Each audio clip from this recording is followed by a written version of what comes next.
এবারের বর্ষার ছুটিটা যদি শুধু বাড়িতেই বসে কাটাই, তাহলে যেন ছুটির আসল আনন্দটাই মাটি হবে। নতুন কোনো জায়গায় গেলে কত কিছু দেখা আর শেখা যায়। ঠিকই বলেছিস, বর্ষার সময় গ্রামের রূপই আলাদা। শহরে বসে তার অর্ধেকও বোঝা যায় না। আমার তো ছোটবেলা থেকেই ইচ্ছে বর্ষার দিনে গ্রামের দাওয়ায় বসে বৃষ্টির শব্দ শুনবো, পুকুরে শাপলা ফুটতে দেখবো, কদম ফুলের গন্ধ নেব। তাহলে আর ভাবনা কিসের? তোরা যদি চাস তাহলে চল সবাই মিলে গোয়ালদার বাড়িতে যাই। তো দিদার বাড়ি? তোর মুখে অনেক আগেই তো শুনেছি এই বাড়িটা নাকি অনেক পুরনো আর চারিদিকে বড় বড় গাছ। হ্যাঁ, আম জাম কাঁঠাল বাঁশঝাড় পুকুর সব মিলিয়ে যেন এক টুকরো শান্তির গ্রাম, চোখ জুড়িয়ে যাবার মতো একেবারে।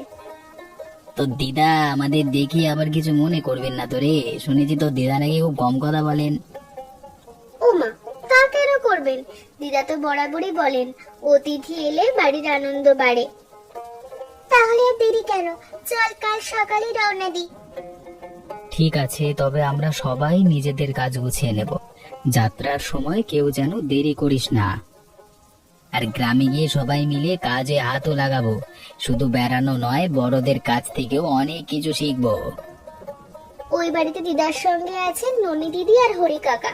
তিনি বাজার করেন আর গ্রামের কত গল্প জানেন। হ্যাঁ, ননিবালা দিদির কথাও শুনেছি। দিদাকে নাকি একদম নিজের মায়ের মতোই দেখাশোনা করেন। হ্যাঁ, আর পাশের গ্রামে থাকেন আমার দিদার ভাই হারান দাদু। দিদা তার কথা বললে মুখে বড় মিষ্টি হাসি ফুটে ওঠে। তাহলে বুঝি এ সফরে শুধু ঘোরাই নয়, অনেক মানুষের সঙ্গে পরিচয়ও হবে।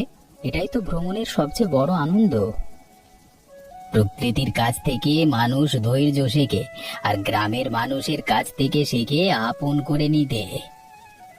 এই ছুটির শেষে আমরা শুধু গল্প নয়, ভালো কিছু শিক্ষাও সঙ্গে করে ফিরবো। তাহলে ঠিক রইলো, কাল ভোরের প্রথম আলো ফুটতেই আমরা গয়াদিদার গ্রামের উদ্দেশ্যে রওনা দেব। আয় বাছা আয় মা, বর্ষার জল তোদের আগে এসে খবর দিয়ে গেল বুঝি? তোরা আসতে না আসতেই বর্ষা শুরু হয়ে গেল। আসতে গিয়ে পথে কোনো সমস্যা হয়নি তো তোদের? না গো দিদা, তোমায় দেখে পথের সব ক্লান্তি মিলিয়ে গেল।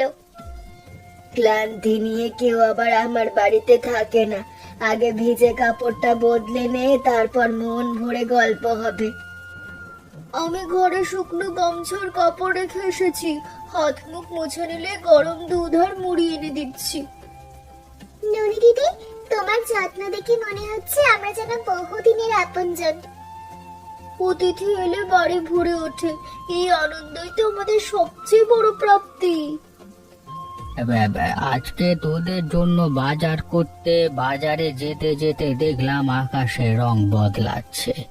ভাবলাম নিশ্চয়ই আজকে অতিথিদের জন্য বর্ষা নিজেই সাজবে। হরি কাকা, শুনেছি আপনি নাকি খুব ভালো গল্প বলেন। আমাদের কিন্তু এই গায়ের সব গল্প শোনাতে হবে। গ্রামের পথ গাছ আর মানুষের সঙ্গে থাকতে থাকতে গল্পগুলো নিজেরাই এসে জুটে যায় বাবা। চিন্তা নেই, আমি তোদের সব গল্পই বলবো। বাড়িটা দেখেছিস তোরা, যেন ইতিহাসের পাতা থেকে উঠে এসছে। পুরনো বাড়ি শুধু ইট কাঠে গড়া হয় না দাদু ভাই, মানুষের হাসি স্মৃতি আর ভালোবাসাই তার আসল সৌন্দর্য জন্মায়। দিদা, তোমার বাড়ির বর্ষা যেন ছবির মতো সুন্দর, কত সুন্দর গ্রাম। প্রকৃতিকে ভালোবাসতে শিখলে সে প্রতিদিনই নতুন রূপ দেখায় দিদি ভাই। আমরা এই কয়েকদিন তোমার কাছে থাকবো, গ্রামের সব কিছু দেখতে চাই। দেখার মন থাকলে গ্রাম আমাদের অনেক কিছু দেখায়। চলো সবাই ভেতরে চলো। বৃষ্টি থামুক বা না থামুক, আজকে এই বাড়িতে আনন্দের দিন শুরু হলো। সত্যি এই চায়ের স্বাদ যেন বাতাসের গ্রামের বাতাস আরো মিষ্টি হয়ে গেছে।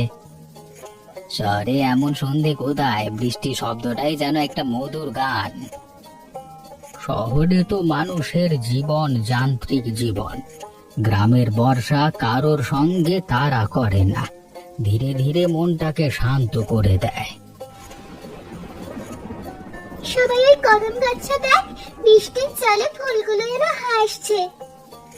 দিদার বাড়িতে বর্ষা এলে এমনই হয়, সবকিছু নতুন করে জেগে ওঠে।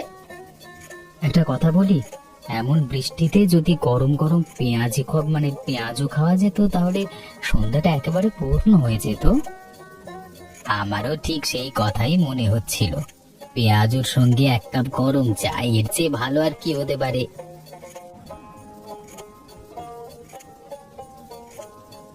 আমার দিদি ভাই দাদু ভাইদের কোনো সমস্যা হচ্ছে না তো? না দিদা, তবে আজ যদি তোমার হাতের পেঁয়াজু খাওয়ার সৌভাগ্য হতো, তাহলেই বর্ষার সন্ধ্যাটা বেশ জমে যেত। আজ আমি তোদের জন্য অনেক ভালো ভালো খাবার বানিয়ে দেব, পেঁয়াজুর বদলে অন্য কিছু খা, কেমন? অবশ্যই দিদা, তোমার হাতে যা হবে সেটাই আমাদের কাছে সেরা। হ্যাঁ দিদা, আমরা তো শুধু মনের কথা বলছিলাম, তোমার যা ইচ্ছে তাই দাও।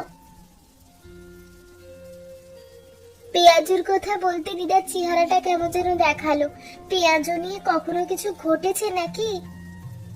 বর্ষার প্রতিটি দিনেরই একটা আলাদা গল্প থাকে। কখনো সময় হলে তোমাদের সেই গল্প শোনাবো। গল্প শুনতে আমারও খুব ভালো লাগে। এই বাড়িরও নিশ্চয়ই অনেক সুন্দর গল্প আছে। আছে বাবা, অনেক গল্পই আছে। গল্পের সময়ও থাকে, ঠিক যেমন ফুলের ফোটার সময় থাকে। আজকে সারাদিন তোমার কাছে গ্রামের কত কথা শুনলাম, মনে হচ্ছে এই বাড়িরও নিশ্চয়ই অনেক পুরনো গল্প আছে। গয়া দিদা তখন পেঁয়াজুর কথা শুনে মন খারাপ কেন হলো বলো না? আছে বাবা, আছে। পুরনো বাড়ির ইটের গায়েও কত স্মৃতি লেগে থাকে। তাহলে শোনো, গয়া দিদির একটা ভাই আছে, ও গায়ে থাকে। গয়া দিদি আর তার ছোট বোন হারান ছোটবেলা থেকেই একে অপরের বড় আপন ছিলেন। তাহলে নিশ্চয়ই দুজনে একসঙ্গে অনেক খেলাধুলাও করতেন। হ্যাঁ মা, একই উঠানে খেলেছেন, একই পুকুরে সাঁতার শিখেছেন, একই আম গাছের ছায়ায় বসে কত দুপুর কাটিয়েছেন। গয়া পিসি এখন হারান জেঠুর ছোটবেলার গল্প বলতে খুব ভালোবাসেন, শুনলেই বোঝা যায় স্নেহ কখনো পুরনো হয় না। তাহলে এখন তিনি আসেন না কেন? একদিন জমির সীমানা নিয়ে কাগজপত্র বুঝতে একটু ভুল হয়েছিল। দুজনেই ভেবেছিলেন পরে একদিন নিশ্চয়ই সব পরিষ্কার হবে। তার মানে কারো মনে খারাপ ইচ্ছে ছিল না? একেবারেই না বাবা। কখনো কখনো ভুল কথার চেয়ে ভুল বোঝাটাই বড় হয়ে দাঁড়ায়। তারপর সেই দিনও এমনই বর্ষার বিকেল ছিল। গয়া দিদি রান্নাঘরে বসে সবার জন্য গরম গরম পেঁয়াজু ভেজেছিলেন। আমি তখন ছোট ছিলাম, আজও যেন সেই বেসনের গন্ধ নাকে ভেসে আসে। কিন্তু জমি জমার হিসেব নিয়ে ভুল বোঝাবুঝির কারণে সেই পেঁয়াজু আর একসঙ্গে বসে খাওয়া হয়ে ওঠেনি। হারান দাদা বাবু রাগ করে সেদিন বাড়ি ছাড়েন। তারপর থেকে গয়া বুড়ি আর কোনো দিন পেঁয়াজু ভাজেননি। দিদার মনে এত কষ্ট, তবুও দিদার মুখে তো আমরা সবসময় হাসি দেখি। সত্যিকারের বড় মানুষ মনকে ভালোবাসা দিয়েই ভরিয়ে রাখেন, তাই তিনি আজও সবার জন্য আশীর্বাদ করেন। আমার মনে হয় ভালোবাসা থাকলে সব ভুল একদিন মুছে যায়। মানুষের সম্পর্কই সবচেয়ে বড় সম্পদ। সুযোগ পেলে আপনজনকে কাছে টেনে নিতে কখনো দেরি করা উচিত নয়। কালকে রাত থেকে একটা কথাই বারবার মনে হচ্ছে, ভালোবাসার মানুষদের আবার একসঙ্গে বসতে দেখলে কত ভালো লাগতো। আমারও তাই মনে হচ্ছে, যেখানে মন পরিষ্কার সেখানে ভুল বোঝাবুঝিও একদিন দূর হয়ে যায়। চল আমরাও কারো মনে কষ্ট না দিয়ে বিষয়টা ভালোভাবে জানবার চেষ্টা করি। হয়তো কোনো সহজ সমাধান আমাদের চোখেই অপেক্ষা করছে। দিদাও সবসময় বলেন, সত্যকে ধৈর্য দিয়ে খুঁজতে হয়, তাড়াহুড়ো করলে অনেক কিছু চোখ এড়িয়ে যায়। তোমাদের কথাগুলো শুনে মনটা ভরে গেল। মানুষকে কাছে আনবার ইচ্ছার চেয়ে বড় কাজ খুব কমই আছে। হরি কাকা, গ্রামের এমন কেউ কি আছেন যিনি সেই সময়ের কথা জানেন? আছেন বাবা, নিতাই কাকু তখন গ্রামের অনেক কাজে উপস্থিত থাকতেন।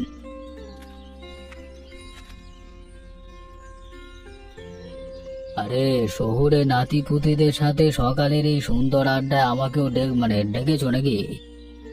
হ্যাঁ কাকু, আমরা পুরনো দিনের কিছু কথা জানতে চাই।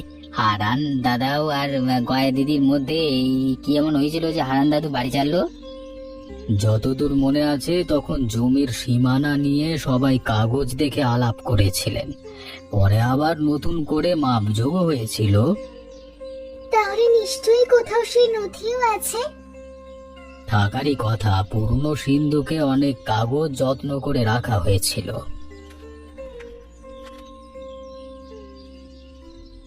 যদি সত্য জানার জন্য তোমরা খোঁজ করো আমার খুব ভালো লাগবে। সত্য মানুষকে সবসময় হালকা করে দেয়। এটাই তো আসল শিক্ষে। যেখানে অভিযোগ নয় বোঝাপড়া থাকে সেখানেই শান্তি জন্মায়। সিন্ধুকের কাগজগুলো বহুদিন ধরে যত্ন করে রেখে দিয়েছি। আমি দাদু ভাই বুড়ো মানুষ, আজ তোমরা মন দিয়ে দেখে বলো কি বুঝতে পারো। দিদা, আমরা খুব ধীরে ধীরে সব দেখব। তাড়াহুড়ো করলে অনেক সময় আসল কথাই চোখ এড়িয়ে যায়। এই যে একটা পুরনো নকশা আছে, তার পাশে আবার আরেকটা নতুন কাগজও রাখা আছে। হ্যাঁ বাবা, পরে আবার গ্রামের আমিন এসে জমি নতুন করে মেপে দিয়েছিলেন। তাহলে দুই কাগজে কিছু পার্থক্য তো আছে। দেখো, এখানে সীমানার দাগটা আগেরটার থেকে একটু আলাদা করে টানা হয়েছে। আমারও তাই মনে হচ্ছে, মনে হয় পরের মাপে আগের ভুলটা শুধরে নেওয়া হয়েছিল। তাই যদি হয় তবে এতদিনের ভাবনাটাও নিশ্চয়ই দূর হবে। একটু মিলিয়ে দেখি, এই গাছ, পুকুর আর বাঁশঝাড়ের অবস্থান তো দুই কাগজে একই আছে, শুধু সীমানার দাগটাই আলাদা। অর্থাৎ ভুলটা মানুষের মনে নয়, পুরনো হিসেবেই ছিল। বাবা, তোমার কথাই ঠিক। আমি এখন স্পষ্ট বুঝতে পারছি পরে ভুলটা সংশোধন করা হয়েছিল। তাহলে এতদিনের ধাঁধার উত্তর আজ মিলল। দিদা, দেখলে তো, ভালো করে খুঁজলে সত্য নিজেই সামনে এসে দাঁড়ায়। এখন যদি হারান দাদুকে ওই কাগজগুলো দেখানো যায় তাহলে তিনিও নিশ্চিন্ত হবেন। আমারও তাই মনে হয়, সত্যকে লুকিয়ে রাখার চেয়ে ভাগ করে নেওয়াই ভালো। আজ আমার মনটা খুব খুশি লাগছে। মনে হচ্ছে এই বাড়িতে আবার নতুন আনন্দের দিন আসছে। সত্য মানুষকে কখনো আলাদা করে না, সত্য সব সময় মানুষকে আরো কাছে নিয়ে আসে। দাদু, আজ আমরা সবাই মিলে একটা সুন্দর কথা ভাগ করে নিতে চাই। বেশ তো দিদি ভাই, তোমাদের আন্তরিক ডাকে না এসে কি থাকা যায়? দাদু, আমরা পুরনো কাগজপত্র খুব মন দিয়ে দেখেছি। নিতাই কাকু আমাদের অনেক কথা বুঝিয়ে দিয়েছেন। হ্যাঁ হারান, সেই সময়ের পর নতুন করে জমির মাপ নেওয়া হয়েছিল, সেটা এতদিন চোখের আড়ালে ছিল। দেখো দাদু, এই পুরনো নকশা আর এই সংশোধিত নকশা দুটোই মিলিয়ে দেখলে বিষয়টি খুব পরিষ্কার হয়ে যায়। তাই নাকি? তাহলে আমিও একবার ভালো করে দেখি। দেখুন, গাছ, পুকুর আর পথ সব একই আছে, শুধু সীমানার দাগটি পরে ঠিক করে দেওয়া হয়েছিল। এখন বুঝতে পারছি ভুলটা আসলে কাগজ বোঝার মধ্যেই ছিল। সত্য মানুষকে বড় শান্তি দেয়। আজ আমার মনটা অনেক হালকা লাগছে। আমি জানতাম একদিন না একদিন সত্য নিজেই সবার সামনে এসে দাঁড়াবে। আজ বাড়িটার পরিবেশটা যেন অন্যরকম লাগছে। মনে হচ্ছে আনন্দ আবার ফিরে এসেছে। আমরা শুধু চেয়েছিলাম সবাই নিশ্চিন্ত মনে হাসুক। আজ মনে হচ্ছে সেই ইচ্ছেটা পূরণ হতে চলেছে। তোমাদের ধৈর্য আর ভালোবাসা আমাকে মুগ্ধ করেছে। ছোটরা যখন মিলনের কথা ভাবে তখন বড়রাও নতুন করে শেখে। দিদি, তুই আমাকে ক্ষমা করে দে রে, না বুঝে সেদিন তোর মনে কষ্ট দিয়ে আমি চলে গেছিলাম। আমাকেও তুই ক্ষমা করে দে ভাই। সেদিন যদি একটু ভালো মতো সবকিছু ঘেটে দেখতাম তাহলে আমাদের এত বছর আলাদা থাকতে হতো না। আমরা দিদা আর তোমাকে একসঙ্গে গল্প করতে দেখতে চাই। এটাই হবে আমাদের এই সফরের সবচেয়ে বড় পাওয়া। হারান, আজ তোকে এই বাড়িতে দেখে মনে হচ্ছে আষাঢ়ের বৃষ্টি যেন আরো সুন্দর হয়ে উঠেছে, বাড়িটাও যেন নতুন করে প্রাণ ফিরে পেল।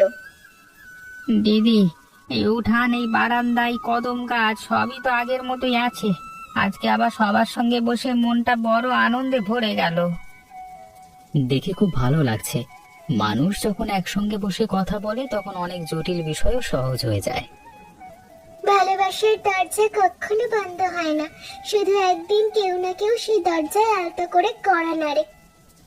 আজকের এই বিকেলটা আমরা কোনোদিন ভুলবো না। এমন সুন্দর মিলনের দৃশ্য রোজ তো আর দেখা যায় না। আমরা শুধু একটা ছোট্ট চেষ্টা করেছি, বাকিটা করেছে আন্তরিকতা সত্য। আমি বহু বছর ধরে বাড়িতে আছি, আজকের মতো শান্তি আর আনন্দ অনেকদিন দেখিনি। আজ রান্নাঘরের কাজ করতে করতে মনটা কেমন হালকা লাগছিল, মনে হচ্ছিল বাড়ির প্রতিটি কোণ হাসছে। এটাই গ্রামের আসল সৌন্দর্য, এখানে মানুষ শেষ পর্যন্ত মিলেমিশেই থাকতে ভালোবাসে। দিদি, আজকে থেকে যখনই সময় হবে আমি তোর কাছে এসে বসবো, গল্প করব, হাসবো আর পুরোনো দিনের কথা মনে করব। আমিও তাই চাই। সম্পর্কের যত্ন নিলে সংসার আলোয় ভরে ওঠে। দিদা, বাইরে আবার বৃষ্টি নামছে। এমন বৃষ্টিতে একটা জিনিসের কথাই বারবার মনে পড়ছে। হা, আমি বুঝতে পেরেছি। আজকে যদি গয়া দিদির হাতের গরম গরম পেঁয়াজু খাওয়া যেত তাহলে বর্ষার আনন্দ সম্পূর্ণ হয়ে যেত। এ যদি তোমার হাতের গরম পেঁয়াজু খাওয়ার সৌভাগ্য হয় তাহলে এই বর্ষার দিনটি আমার কাছে স্মরণীয় হয়ে থাকবে। সেদিনের পর থেকে আমি আর কখনো পেঁয়াজু খাইনি, জানোই তো তোমার হাতের পেঁয়াজুর স্বাদ আমি কোথাও পাবো না। আজ সবাই মিলে গরম গরম পেঁয়াজু খাবি। আজ আমি মনের আনন্দে পেঁয়াজু বানাবো। সত্যি দিদা, তাহলে আজকের আনন্দ যেন আরো বেড়ে গেল।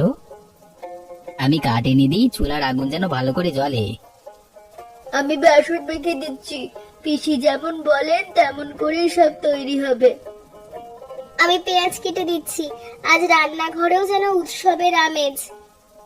রান্না শুধু পেট ভরানোর জন্য নয়, ভালোবাসা মিশলে সাধারণ খাবারও বিশেষ হয়ে ওঠে। সুন্দর গন্ধ, মনে হচ্ছে পুরো বাড়িটাই যেন হাসছে।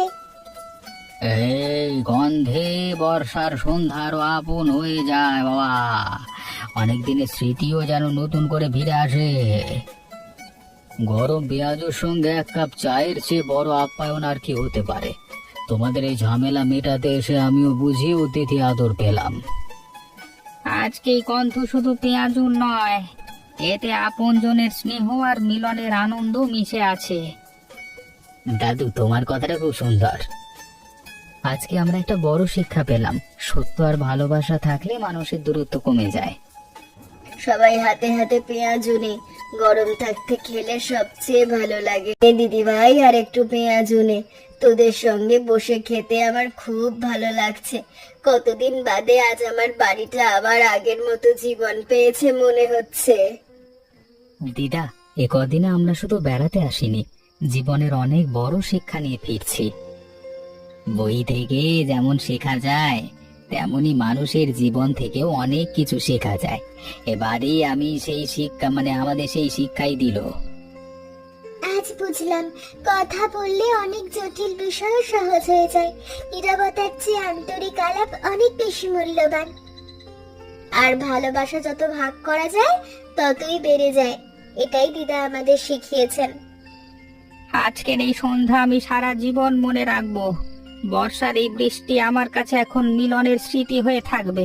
তোদেরকে অনেক ধন্যবাদ দাদু ভাই, তোরা না এলে আর কখনো বোধহয় দিদির সাথে আমার কথা হতো না। বাড়ি বড় হলে নয়, মনের দরজা বড় হলে তবেই সংসার সুন্দর হয়। তোমাদের মন যে অনেক বড়। আজ রান্নাঘর থেকে বারান্দা পর্যন্ত সবখানি আনন্দের আলো। এমন দিন বারবার ফিরে আসুক। রোজ রোজ বাপু পিসির ঘ্যানঘ্যানানি সহ্য করতে হবে না আমাকে। গ্রামের সবচেয়ে বড় শক্তি হলো একে অপরের পাশে থাকা। মানুষ মিলেমিশে থাকলেই গ্রাম সুন্দর থাকে। জমি জমা ধন সম্পদ একদিন এদিক ওদিক হতে পারে, কিন্তু আপন মানুষকে যত্ন করে রাখলে সেই সম্পদ কখনো কমে না। ঠিকই বলেছিস দিদি। আজকে মনে হচ্ছে এক প্লেট গরম পেঁয়াজুর আনন্দ অনেক বড় সম্পদ হতে পারে। এখন থেকে আমরা প্রতি বর্ষায় এখানে আসব। এই বাড়ির হাসি যেন কখনো কমে না যায়। আমরাও সবাইকে নিয়ে আবার আসবো। এই গল্প আরো অনেকে শোনা উচিত। যেখানে ভালোবাসা থাকে সেখানেই মানুষ নিজের ঘর খুঁজে পায়। এই বাড়ি আমাদের আপন হয়ে গেল। আমরা এই স্মৃতি হৃদয় নিয়ে